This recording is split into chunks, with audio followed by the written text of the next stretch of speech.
Josh Palmer here. Today I'm reviewing the Chinese movie Mountains Made Apart.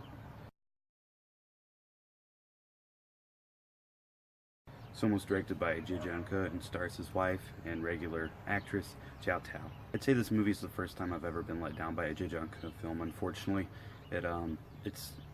it's really good at first, and it stays pretty consistent for the first 2/3 of the film, and then the last third just bombs it into the point of just, I didn't like it. Like, I think the film's great, and then it kills itself. So this film tells the story of a woman and her two friends. One who has really strong feelings, well, they both have feelings for her. One that she likes, and then the other guy that comes in is kind of this uppity rich douchebag dude, for lack of a better term, and he really likes her, and this more poor guy who's like a physical laborer, he really likes her too. So there's this sort of love triangle, and she doesn't really have feelings towards either. She kind of likes the coal miner guy, but then this rich dude comes along and he really likes her and is really pushy. And long story short, I don't think it's much of a spoiler, she gets with the rich guy. So I don't really want to get into too many details, but this film is told in 3 parts. Every third of the movie is a different aspect ratio and takes place in a different time period.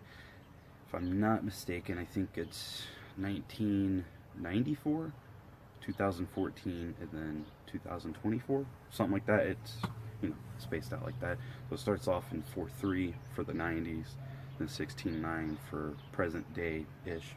I mean, present day for when the movie came out, and then 2351 CinemaScope for the future scenes. Like I said, I love the 90s segment. I thought it was good, beautiful, like peak Zhe Jianke. And then the middle section's very good too. And then the future, when the sun is grown. Again, not spoilers. I mean, that's pretty common fact that there's a kid in the movie. It switches to another country. It switches to Australia, and Sylvia Chang's in it, famous director and actress. And it's all in English, and it's really bad and cringy, and just gets bad into melodrama. It seems like the acting like nosedives too. The cinematography is decent, but it's just, I don't know what happened. So yeah, everything's great. Like, if you like Zhe Jianke, this is like him at like his best, but then it's him at his worst. So unfortunately, I think he's a director that'll need to stay working in China. And thankfully this year he has a Chinese film coming out that takes place entirely in China. So yeah, this is kind of a short review, and I'm just getting back into things. I got some more reviews and a best of the year for Japanese films video coming up soon, but that's gonna take some work. I'm just trying to film this with the time that I have, and I want to get back to you guys. And anyway, those are my thoughts on Mountains Made Apart.